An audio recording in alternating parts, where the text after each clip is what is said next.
All right, so our first topic is Michigan's coaching staff changes. So last week, Jim Harbaugh leaves Michigan. That happened like Wednesday or something like that.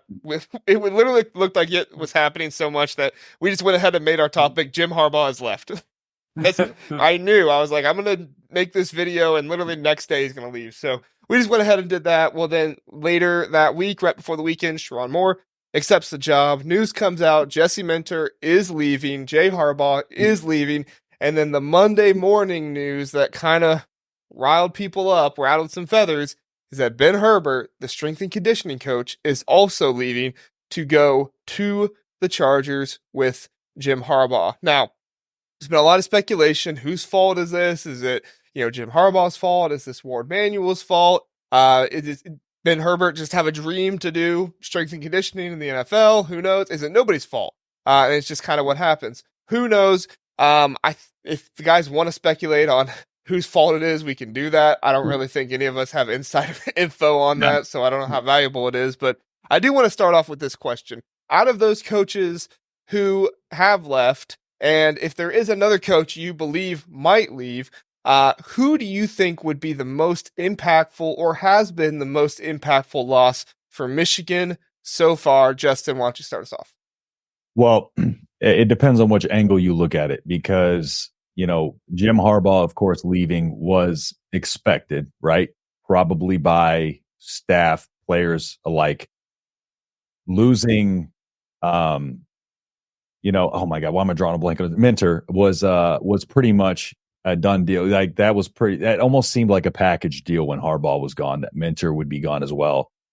I think in terms of just the magnitude of the move and the shock of the move, I think Ben Herbert's loss is going to be more impactful because we've seen the players on Twitter already kind of being a little bit vocal about how they felt about it overall, and not really in a good way. Even Alex Orji posted, a forget what exactly posted, like a sad face or something like that. Yeah, so I saw something about all the posts and seen them. So I think that just in terms of it potentially causing a friction in the locker room and players potentially choosing to leave, because I think when they hired Shon Moore, that was the best possible move that they could have made for the short term, just to keep that locker room the way it was, keep those players in house with a staff that they trust.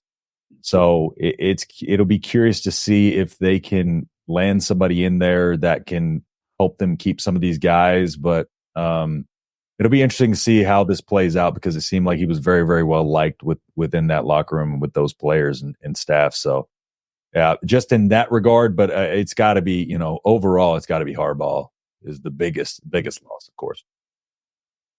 Yeah, no, I think, Harbaugh is definitely the biggest one, and anybody he takes with him kind of just adds to that, right? Beasel, what are your thoughts? Yeah, I think Justin hit the nail on the head there. I honestly think when you start to look at it, I think in the long run here, probably the biggest loss for Michigan is going to be Ben Herbert. Last 3 years, what you can point to and look at this Michigan team, their strength and conditioning has really taken them to that next step to allow them to really kind of enforce their will, especially last year when you saw them playing in the Big Ten against a majority of the teams there. They were hands down the best team in the trenches, which is where you need to win. And so Ben Herbert leaving, that's definitely going to hurt. It does beg the question, though, because I agree with Justin where losing Jim Harbaugh is obviously the most impactful because you're losing the head of your program. But it does make you wonder with the Shon Moore hire, is this more of and I'm just going to draw two comparisons here. Is this more of a David Shaw hire where when Jim Harbaugh left Stanford, Shaw stepped in and actually ran the program relatively successful for a handful of years there? Or is this going to be one of those where he's kind of bridging the gap and trying to get the last bit of success out of the program before it kind of falls down and they want to change ways, kind of like the way Nebraska did with Frank Solich when they decided to end up pulling the plug on him and probably a little premature. And that started really our downfall there. Yeah, no, there are definitely similarities to other things. I have a similarity I have thoughts on, but I'll let T-Soul go first. T-Soul, what are your thoughts? Well, Michigan fans, you better plug your ears here because here's what I'm going to tell you. The biggest loss for Michigan is Connor Stallions. All right. Look, Jim Harbaugh didn't win anything without that guy. He's unproven at Michigan without stealing people's playbooks. Would they have won the Big Ten? Probably, but would they have ran away with it the way that they did? I don't think so. Whoa. And he left to the NFL before we could even find out because either he thought the NCAA was going to drop the hammer or maybe he just thinks that maybe they were better than what they should have been. I feel just or go ahead, Justin. What were you saying? I said you're smiling ear to ear here in that. I am. I'm gonna have to do something I hate to do, but as the host of the show, I do feel like it needs to be said. They did win the national championship without Connor after Stallion. the damage was done, though. They're very. Okay. Yeah. I can only. They're good. I think they were the best. You just don't know. It's a whole season. You know, if Maybe they win one game, Florida State's in. Maybe because I'm an Astros fan, I'm a little bit more understanding, some sympathy. No, I think that there are some issues here with Michigan, but I also think that they made the right move, which was hiring Shon Moore. I mean, we talked a little bit about David Shaw and how he was able to kind of keep things going for a little while, and I think Shon Moore has the ability to do that. But I also think Shon Moore seems like he has the charisma, and he seems like he fits Michigan well enough that they will be able to continue to be, they're not going to turn into Rich Rod days or anything like that, but they can, be a good team who can contend for the Big Ten from time to time like they were with Harbaugh. I mean, there were years where, Michigan would have won the Big Ten if they had just beat Ohio State. And I could see that happening where a game between Ohio State and Michigan could decide who goes to the Big Ten championship. So definitely some thoughts there. But the thing that I'm going to compare this to, and I actually was talking to somebody with it on Twitter, is Pete Carroll at USC. Somebody was telling me, they were like, what Jim Harbaugh is doing is what every coach does who left. And I said, okay, tell me the last coach who won the national championship relatively close to when they left, went to the NFL, and took most of the staff with them. Who was the last one to do that? And they were like, well, it's such a small list. That was Pete Carroll, and that's the only one who it's like. And I was like, exactly. Yep. Do you really want Michigan to be like USC after Pete Carroll left? Because that's what it's setting up to do. Yeah. And so, again, I'm not trying to be a hater here and say, because obviously I have this logo next to me. Everybody's going to say, JR, you're a hater. Sure, it's fine. But if I'm looking at this and saying, what has history told us?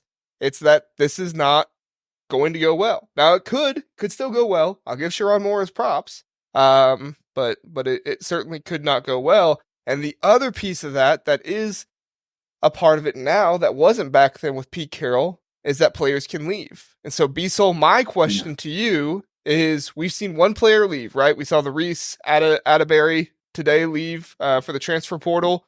He could still technically come back, but he's a backup defensive lineman. Do we see more guys from Michigan leave in this 30 window period when the portal is open for him?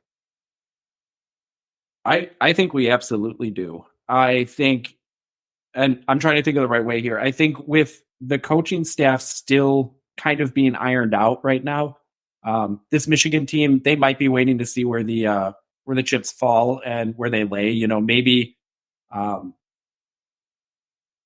trying to think of the third string running back, but for example, I'll use Ernest Hausman. Yeah, but so I'll use a guy that at least Justin, T-Sol, and I are familiar with. Ernest Hausman. Come on back, Ernest. Yeah. So he, left, went there, found a program that really wanted to use him. They used him in more of a reserve role, but he kind of stepped up towards the end of the season.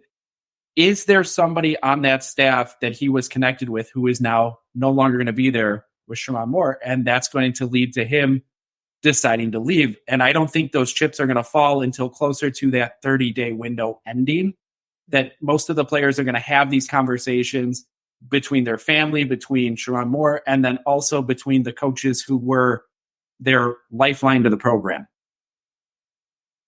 Yeah, that's a great point. T-Sol, you have any thoughts? Yeah, I completely agree with Beasel here. I mean, there's no doubt there's going to be a lot of guys entering the portal. I mean, you see it every time a coach gets fired, a coach gets hired. Places they change. A lot of people, leave their program. Even if no change happens, people leave. So I expect, a lot of people to submit their names.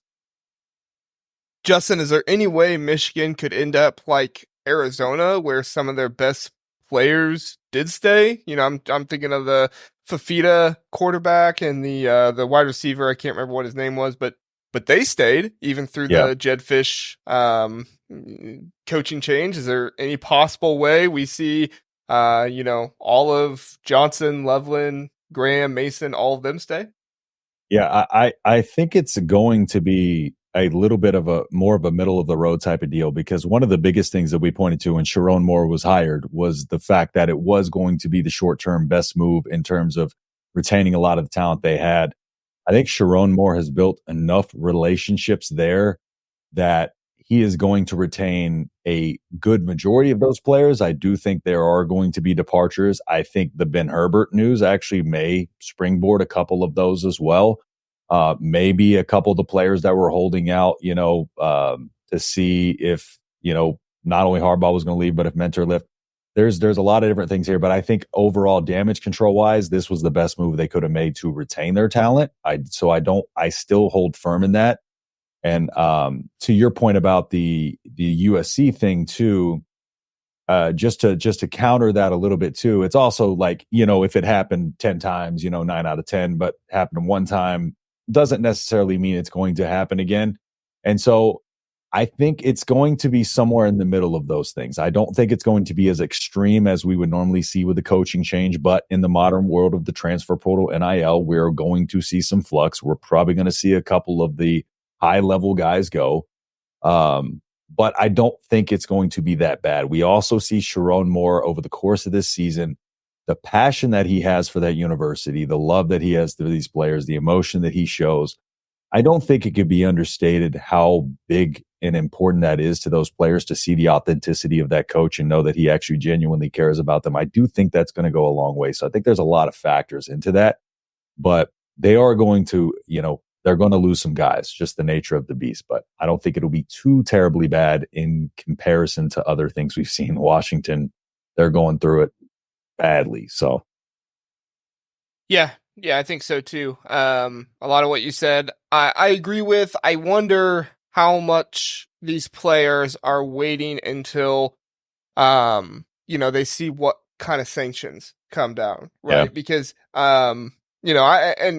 listen, even Michigan media is saying there will be sanctions. Now, Michigan media disagrees and says that, it's just going to be a few scholarships, maybe a big fine. Mhm. That's not what I've heard personally. It's personally going to be bigger, but, for all I know, I could be wrong. So we'll see, what it is. I'm not going to sit here and say that, this is definitely happening and expect the worst. However, there is a possibility of there being some kind of bowl ban. There is a possibility of there being, a large scholarship reduction that could prevent players from feeling like they have a future there. All those things are possible. And if those things do happen, I'm wondering if that's when we start to see some of these players, go through an exodus of the team. And I think Michigan fans would understand. Not to say they would be happy with it, right? But kind of like Jim Harbaugh leaving. Like, they understood. He wants to go to the NFL. He wants to win there. If sanctions come down and there is a bowl ban, I think Michigan fans would understand and say, we get it, Kenneth Grant. You're going to Texas and, you want to go win something, not that you didn't already win something, but win something more. So that's when I feel like this is more likely to happen because, like I said, Shon Moore was the right hire, if nothing else than to keep these guys intact. Before we move on to the next question, we have the Ohio podcast joining us. What's up, Sullies? At least we agree on Harbaugh. So you guys have found some common ground. They also said they can all leave as far as I'm concerned, as long as they don't come to Ohio State. Yeah, we were having a debate on that in the last Ohio podcast. So my final question is about expectations for Oregon. We'll talk about them in a second. expectations for Michigan coming into 2024. I was very vocal in saying if Jim Harbaugh stays, Michigan is still my favorite to win the Big Ten. They've won it the past 3 years. I don't really think you can knock them off, even with those seniors leaving and stuff. Those seniors left in 2021, and they still came back in 2022 and won it all in the Big Ten. So, but I do think that Jim Harbaugh leaving, Jesse Minter leaving, Ben Herbert as well, is affecting my expectations. So I feel like for me personally, I probably have them third or fourth in the Big Ten right now. T-Sol, how has the coaching changes affected your expectations for them? Definitely affected them. I could see Michigan going 9-3, 10-2. I think that's realistic for them. I think if they get worse, 8 wins or less, they should be mad. But that's what I think. Yeah. What do you think, Justin? So I actually had this conversation a couple days ago on their schedule. It's a little difficult. However, I could very well, I said the other day, 10-2 is reasonable. Other people were saying, because they do, I believe they have Oregon. I'm trying to remember who else they have. They have about 4, really difficult games, but I had them splitting those 2-2. I think 10-2 is very reasonable. I don't think fans would scoff at 9-3 just based on that schedule. 8 wins would be pushing it. So I'm going to go just conservatively. I'll say 9-3, but it gets very dicey at points in that schedule, and there's it's not going to take much more news for this to completely just be a landslide of players exiting. So they just got to keep it very everything where it's at right now and try not to lose any more coaches or anything like that if they want to stick to that. Keep it intact. Yeah. Let me ask you this really fast, Justin. What is more likely for Michigan? 11 wins or 8 wins? More likely. Oh man, that's tough. I would probably have to say 8. Just 8. Only because right now the most recent news we had is not good for the university. If we were coming off of maybe, losing Ben Herbert is not great. If we were coming off of maybe a little bit more of a positive news and the players weren't reacting with negative stuff on Twitter, maybe I'd decide more for 11. But this is just assuming that maybe some things may happen between now and then that aren't for the better, because that seems to be the trend right now in Michigan. It's damage control at this point. So, yeah, win the national championship. What did it cost you? Everything. Yeah. But right. hey, it sounds like they're okay with it. And honestly, I'd be okay with it too if my team won the national championship. Throw me one, man. That's what you want. That's what you play for. B-Sol, how have your expectations changed? I definitely thought even if Jim Harbaugh didn't leave, it would have been the same thing that you said, JR. It's hard to knock somebody off when they're at the top of the mountain until somebody does it. But when you look, like Justin said, when you look at this schedule, I mean, it's very realistic that Michigan could lose their first game of the season in September. They play Texas second week of the season. One of the best things that happened to them was they're away at Washington, but Washington's program's in disarray right now after Kalen left. But then you still got Oregon, you've got Ohio State. So I do think that 8 wins is more realistic than 11.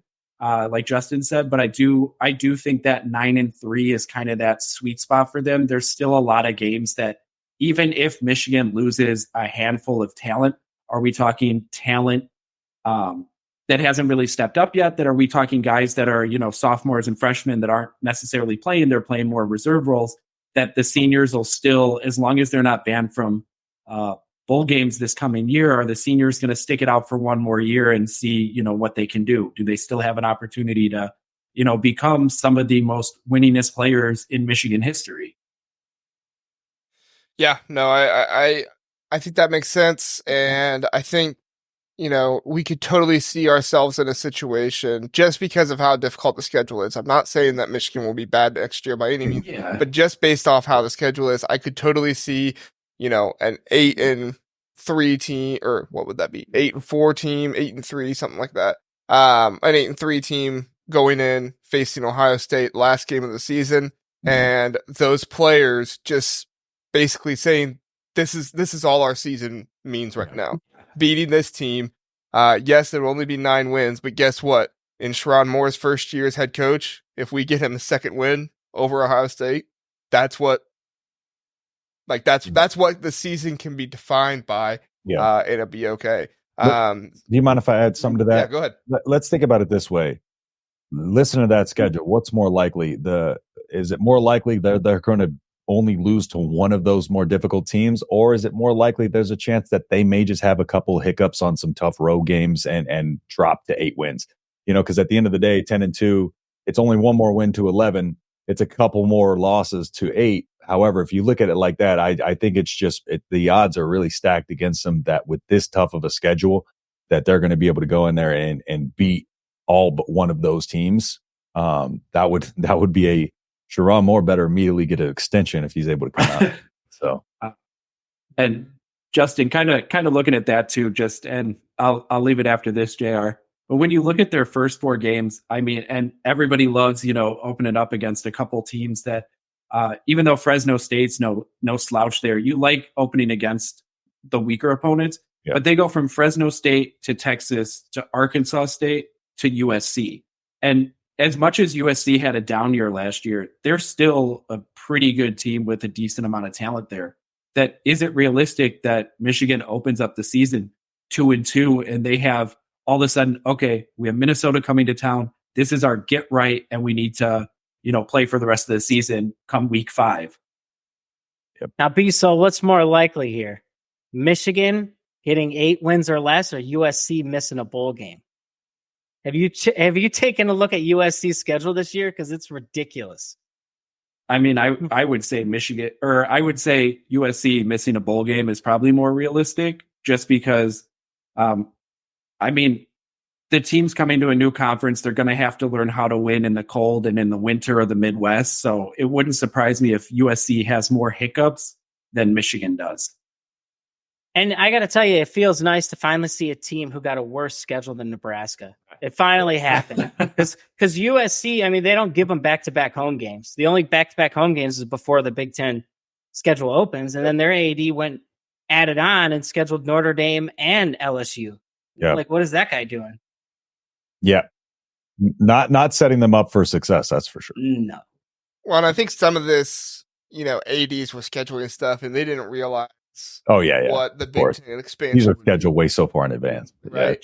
Yeah, there's a reason why the Big Ten is talking right now about going to 10 conference games and playing 0 Power 5 out of conference. Yeah. Yeah. That's literally in the discussion right now. People haven't seen, like, the Big Ten is saying, let's just play 10 conference games, no SEC, no Big 12, no ACC, like none of that. We're just going to play group of 5 schools in the out of conference. And then, because Big Ten is not scared to play each other like a certain conference down south is. Okay, moving on. Thanks for listening to the Big Ten Huddle. Please do like and subscribe. We appreciate that. If this was your first time listening, we are the Big Ten Huddle. We cover all things Big Ten football and basketball. We have a long episode every Sunday, Tuesday, and Wednesday night, all at 9 o'clock. So come in, check us out, get in the chat, let us know what you're thinking. We would love to have you join us and learn more about the Big Ten.